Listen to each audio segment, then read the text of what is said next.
빌립보서 4장 4절에서부터 7절까지입니다. 고난 속에서 기뻐할 수 있는 이유. 빌립보서는 총 4장으로 이루어진 짧은 성경입니다. 그런데 이 짧은 성경에 기쁨이라는 단어가 참으로 많이 등장합니다. 그래서 많은 성경학자들이 빌립보서를 가리켜 기쁨의 서신이라고 부르기도 합니다. 그런데 빌립보서에서 쓰인 기쁨이라는 말은 우리가 상식적으로 알고 있는 기쁨을 의미하고 있지 않습니다. 내 주변의 환경이 내 뜻대로 되거나 형통하게 이루어지기 때문에 기뻐하는 것이 아니라는 것입니다. 빌립보서에서 말하고 있는 기쁨은 삶 가운데 경험하는 고난과 환난 중에도 기뻐할 수 있는 그러한 기쁨을 의미하고 있습니다. 고통과 어려움에도 불구하고 누릴 수 있는 그러한 기쁨을 말하고 있는 것입니다. 빌립보서를 기록할 당시 사도 바울은 복음을 전하다가 감옥에 갇혀있는 그러한 상황이었습니다. 그런데 이러한 상황 가운데 빌립보 교회 성도들을 향하여 기쁨을 이야기하고 있습니다. 그 기쁨이란 무엇일까요? 바로 예수님으로 인한 기쁨이라고 할 수 있습니다. 본문 4절을 보시기 바랍니다. 주 안에서 항상 기뻐하라. 내가 다시 말하노니 기뻐하라. 자신은 기쁘지 않지만 빌립보 교인들은 기뻐해야 한다는 말이 아닙니다. 나도 예수님으로 인해서 기뻐하고 있으니 너희도 기뻐하라는 것입니다. 로마의 감옥에 갇혀 자유가 속박당해 있고 자칫 잘못하면 죽임을 당할 수 있는 그러한 상황 속에 있는데도 불구하고 사도 바울은 예수님으로 인해서 기뻐하고 있었습니다. 그리고 이렇게 큰 고난을 당하고 있는 자신도 기뻐할 수 있다면 빌립보 교인들도 충분히 예수님으로 인해 기뻐할 수 있음을 알려주고 있는 것입니다. 물론 쉬운 일은 아닙니다. 아니, 보다 정확하게 말하자면 인간의 힘으로는 불가능한 일입니다. 그래서 사도 바울은 기뻐하라라고 말하기 앞서서 주 안에서라는 전제를 붙입니다. 우리가 처해 있는 상황이나 여러 가지 환경들은 우리를 기뻐할 수 없도록 만들지만 예수님 때문에 그래도 우리가 기뻐할 수 있다는 것입니다. 기쁨의 이유와 원인이 다른 곳에 있는 것이 아니라 오직 예수님께 있다는 것입니다. 사도 바울이 빌립보 교인들에게 이러한 권면을 한 이유는 지금 빌립보 교인들에게 여러 가지 고난과 환난이 있기 때문입니다. 상황적으로 도저히 기뻐할 수 없는 일들이 많기 때문입니다. 여러 가지 고난으로 인해서 실망하고 낙심하는 교인들이 생겼고 시험에 드는 성도들도 있었습니다. 그래서 사도 바울은 감옥에 갇혀있는 나도 예수님 때문에 기뻐한다. 그러니 너희도 나의 모습을 보며 예수님 때문에 기뻐하는 자리로 가야 한다. 이렇게 권면하고 있는 것입니다. 우리는 우선 빌립보 교인들이 처해 있는 고난의 상황이 무엇인지 그리고 그들이 기뻐할 수 없었던 이유는 무엇이었는지 살펴보도록 하겠습니다. 그리고 이 모든 상황 속에서 예수님 안에서 기뻐할 수 있는 이유는 무엇인지에 대해서 알아보는 시간을 가져보도록 하겠습니다. 첫 번째로 빌립보 교회가 기뻐할 수 없었던 외부적 요인들에 대해서 살펴보겠습니다. 일반적으로 우리들의 기쁨을 빼앗아가는 것들의 대표적인 것은 염려에 대한 문제들입니다. 본문 6절을 보시기 바랍니다. 다만 모든 일에 기도와 간구로 너희 구할 것을 감사함으로 하나님께 아뢰라. 6절에서 사용된 염려라는 단어에는 마음이 나뉜다라는 의미가 들어있다고 합니다. 이 생각 저 생각으로 마음이 나뉘며 마음을 잡지 못하고 있는 상태, 그것이 바로 염려인 것입니다. 우리가 처음 하나님의 은혜와 예수님의 사랑을 깨달을 때 우리는 구원의 감격에 벅차합니다. 나 같은 죄인을 살려주신 주의 은혜와 사랑이 너무 크고 놀랍다. 이렇게 감격하고 눈물을 흘립니다. 그런데 우리들의 삶의 어느 순간 이러한 기쁨을 잃어버립니다. 그 이유가 무엇입니까? 여러 가지 원인이 있겠지만 환경적인 문제들의 영향이 가장 크지 않나 생각되어집니다. 우리의 삶의 현실 가운데 경험되어지는 여러 가지 고난의 환경들이 우리를 힘들게 하고 우리를 아프게 합니다. 그리고 이러한 고난의 문제들로 인해 삶 속에 걱정과 염려가 생기고 이로 인해 구원의 감격을 점차 잃어버리게 됩니다. 빌립보 교인들이 처해 있는 대표적인 외부적 고난은 로마 제국과 유대인들에 의한 핍박이었습니다. 로마 제국은 로마 황제를 신처럼 섬기고 있었고 수많은 우상들을 함께 섬기고 있었던 나라였습니다. 그런데 그리스도인들은 로마 제국의 황제와 그들이 믿던 다른 신들을 철저하게 거절하고 거부했습니다. 하나님과 그분의 아들이신 예수님을 유일한 구주로 믿고 섬기던 사람들이었습니다.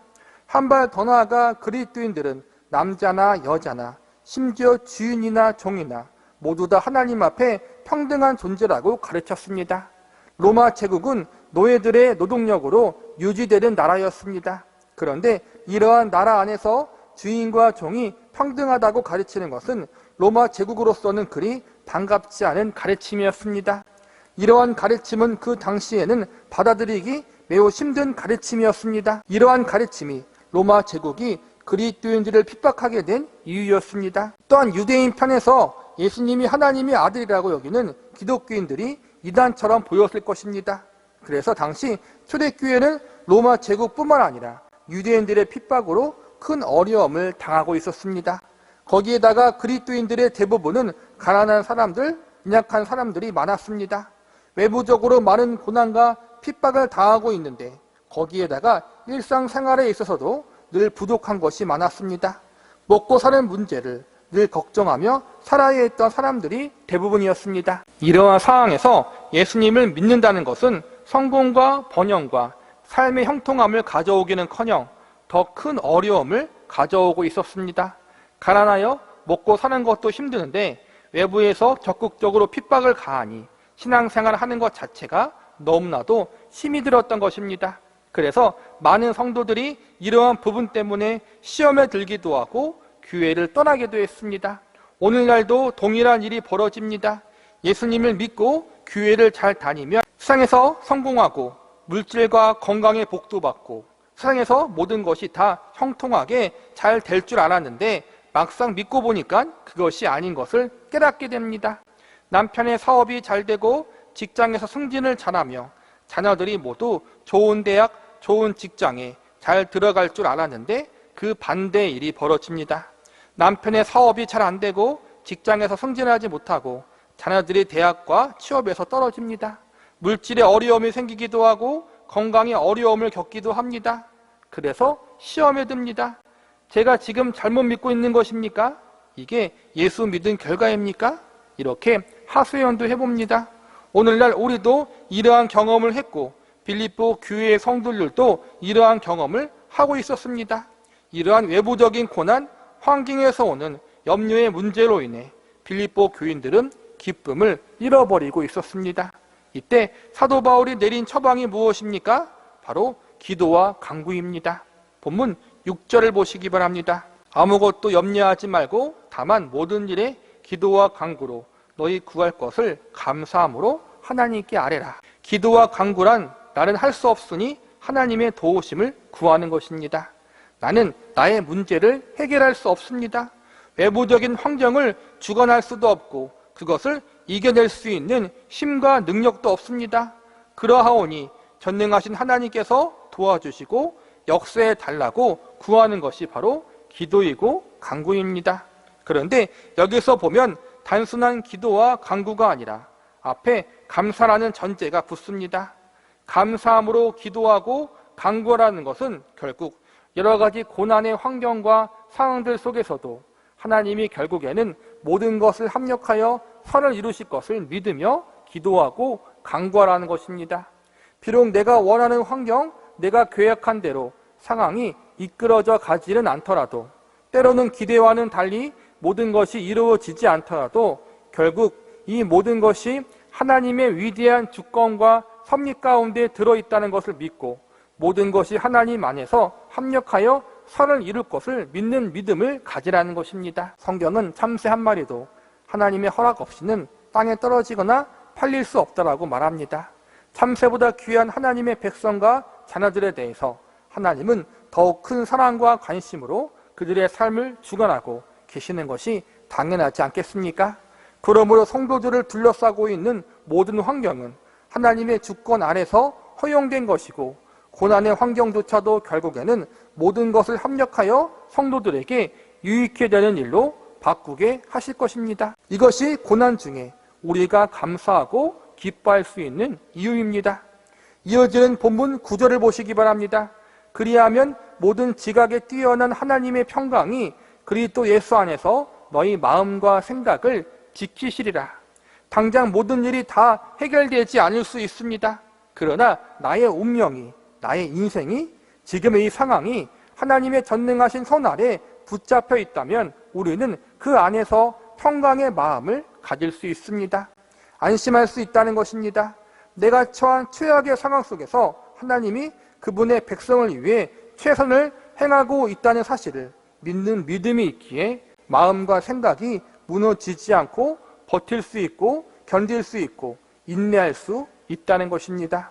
지금 이 권면을 하고 있던 사도 바울이 어떠한 상황이었습니까? 그는 감옥에 있었습니다. 아무것도 할 수 없는 그러한 답답한 상황 속에 있었습니다. 그러나 그럼에도 불구하고 기뻐할 수가 있었습니다. 왜냐하면 하나님의 절대적인 주권을 신뢰했기 때문입니다. 하나님을 사랑하는 성도들에게 있어서 어떠한 상황도 우연한 전개가 아닙니다. 거기에는 엄청난 하나님의 뜻과 계획이 있습니다. 불행도 돌발적인 사고도 사람들이 보기에 절망스러운 환경 속에서도 내 이해를 뛰어넘는 하나님의 손길과 하나님의 위대한 주권이 숨겨져 있다는 것을 믿는 사람들은 고난의 상황 속에서도 감사함으로 기쁨으로 기도하고 간구할 수 있는 것입니다. 우리 주위의 고난의 환경이 우리의 잘못 때문에 일어난 사건이 있고 우리의 잘못과 상관없이 온 것일 수도 있습니다. 그러나 이 모든 것 뒤에서 섭리하시는 하나님의 주권을 믿으시기 바랍니다. 우리가 이 사실을 믿을 때 하나님의 주권과 섭리에 대해서 신뢰할 수 있을 때 고난이라는 환경을 뛰어넘어 모든 것을 주장하고 계시는 하나님으로 인하여 기뻐하고 즐거워할 수 있는 것입니다. 두 번째로 빌립보 교회가 기뻐할 수 없었던 내부적 요인들에 대해서 살펴보도록 하겠습니다. 빌립보 교회가 가지고 있던 내부적 문제는 크게 두 가지였습니다. 하나는 빌립보서 3장에서 배웠듯이 교회 안에 이단적 가르침의 영향을 받은 성도들이 있었고, 빌립보 4장에서 보면 성도들 간의 다툼과 갈등의 문제가 존재하고 있었습니다. 이단적 문제에 대해서는 앞선 시간에 배웠기 때문에 오늘은 갈등의 문제에 대해서만 언급하도록 하겠습니다. 본문 2절을 보시기 바랍니다. 내가 유오디아를 권하고 순두개를 권하노니 주 안에서 같은 마음을 품으라. 우리들의 인생길 가운데 가장 힘든 것 중 하나가 바로 인간 관계에서 오는 갈등이라고 생각됩니다. 한때 서로 속마음까지 이야기하며 아주 가깝게 지냈던 사람들이 어떠한 오해나 뜻하지 않은 일로 인해 서로에게 상처를 주고받음으로 친밀했던 관계가 깨어질 때가 있습니다. 이럴 때 우리는 매우 큰 아픔을 경험합니다. 신앙생활에서도 예외가 아닙니다. 한때 교회 안에서 깊은 교제를 누리며 마음을 같이 했던 성도들이 어떠한 일을 계기로 마음이 틀어져 버리고 관계적인 오해와 갈등을 겪게 되면 서로의 얼굴을 피해야 하는 상황까지 갈 수 있습니다. 그러한 갈등의 경험은 신앙생활의 큰 시험과 낙심을 가져올 수도 있습니다. 바로 이런 문제가 빌립보 교회 내에도 일어났던 것입니다. 2절에 보니까 유오디아와 순두개라는 두 여인 사이에 큰 갈등의 문제가 발생했습니다. 교회를 위해, 주의 일을 위해 함께 희생하고 헌신했던 두 여인 사이에 발생한 갈등과 다툼의 문제는 두 사람의 문제를 뛰어넘어 교회 전체의 아픔이고 고통이었습니다. 성경은 성도들을 가리켜 그리스도의 지체라고 가르칩니다. 예수님이 우리의 머리고 성도들은 그분께 붙어있는 지체인 것입니다.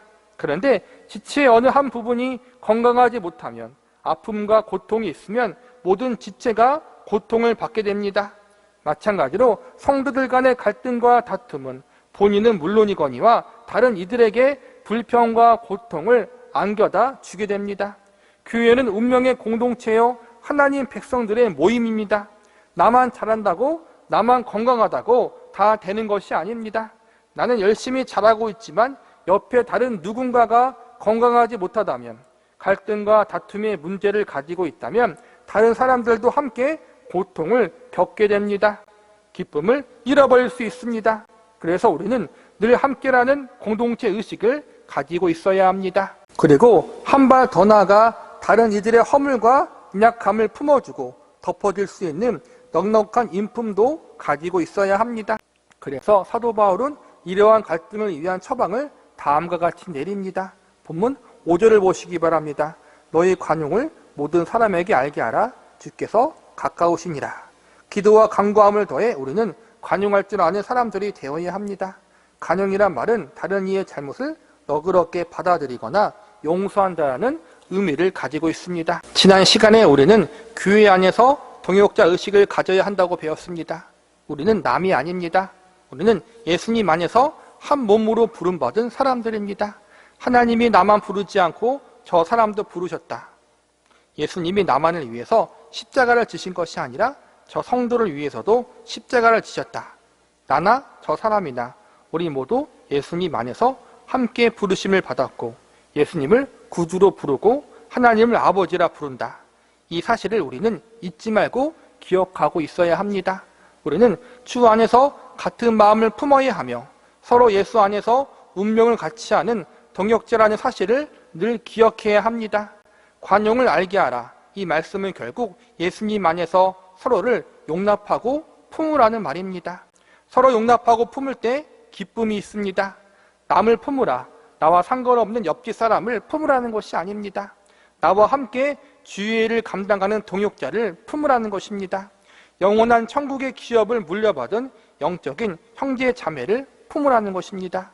우리는 천국에서 영원히 함께 살아갈 사람들입니다. 서로가 관용할 수 있고 서로 용납할 수 있는 자리에 갈 수 있는 저와 여러분이 되시기를 바랍니다. 말씀을 마무리하겠습니다. 오늘은 교회와 성도의 기쁨을 빼앗아가는 외부적인 요인들과 내부적인 요인들에 대해서 살펴보았습니다. 그리고 이렇게 우리가 기뻐할 수 없도록 우리를 괴롭히고 힘들게 하는 이러한 외부적, 내부적 요인들이 있음에도 불구하고 어떻게 기뻐할 수 있는지에 대해서도 배웠습니다. 정리하자면 우리의 기쁨의 이유는 다른 것에 있지 않고 오직 예수님께 있다는 것입니다. 본문 4절을 다시 보시기 바랍니다. 주 안에서 항상 기뻐하라. 내가 다시 말하노니 기뻐하라. 우리가 고난 중에 기뻐할 수 있는 궁극적인 이유는 우리가 주님 안에 있는 하나님의 백성이요 자녀들이기 때문입니다. 우리는 세상과 다른 존재들이기 때문입니다. 세상 사람들은 고난 중에 염려하고 걱정하지만 우리는 고난을 통하여 전능하신 하나님을 더욱 의지하고 바라볼 수 있기 때문에 하나님의 가치관과 방법으로 살아갈 수 있기 때문에 염려를 극복하고 기뻐하는 삶을 살아갈 수가 있습니다. 그리고 이 모든 고난들이 결국에는 내가 더욱 성숙한 하나님의 사람이 되게 하는 축복의 통로가 될 것을 알기에 우리는 기뻐할 수 있는 것입니다. 고난을 통해 하나님을 더 의지하게 되고 갈등을 통해 나는 더욱 관용하고 용납하는 사람으로 성장할 수 있는 기회를 얻게 됩니다. 인간의 수단과 방법이 아닌 하나님의 사람답게 인생을 살아갈 수 있는 기회가 주어집니다. 그러므로 하나님을 참으로 사랑하는 사람들에게는 결코 헛된 것이 하나도 없습니다. 비록 나의 잘못, 나의 실수, 나의 죄로 인하여 오는 고난이 있더라도 하나님은 그것까지 합력하여 선을 이루실 것입니다. 그리고 하나님께서 우리의 마음과 생각이 무너지지 않도록 하나님을 끝까지 신뢰함으로 고난 속에서 안심할 수 있도록 평강을 지킬 수 있도록 그분의 강권하신 은혜와 사랑이 우리를 붙잡아 주실 것입니다. 나를 붙드시는 하나님으로 인해 기뻐할 수 있도록 역사하실 것입니다. 하나님 백성들을 향한 하나님의 제일 되는 뜻은 성도의 성숙입니다. 하나님의 형상을 닮아가고 예수 그리스도의 장성한 분량에까지 이르는 것이 성도에게 주어진 하나님의 거룩한 계획이고 뜻입니다. 하나님이 모든 고난을 통해 빌립보 교인들과 우리들을 그러한 자리로 이끌어 가실 것입니다. 내가 기뻐할 수 있는 이유와 조건이 세상의 그 어떠한 것에 있지 않고 나를 그러한 자리로 이끄실 예수님께 있습니다. 교회의 운명, 성도의 운명, 우리의 운명이 예수님 안에 붙잡혀 있습니다. 고난도 그 어떠한 환난도 그리스도 예수 안에 있는 우리를 빼앗을 수 없습니다. 우리가 고난 속에서 기뻐할 수 있는 가장 큰 이유는 우리가 예수님께 속해 있고 그분께 우리의 운명이 붙잡혀 있다는 사실 때문입니다. 그리고 모든 상황을 통해서 우리를 하나님의 형상과 예수 그리스도의 장성한 분량에 이르는 자리로 이끌고 계실 것입니다. 이 사실을 기억하면서 예수님 안에서 예수님으로 인하여 고난 중에 기뻐하고 또 기뻐할 수 있는 저와 여러분이 되시기를 간절히 바랍니다.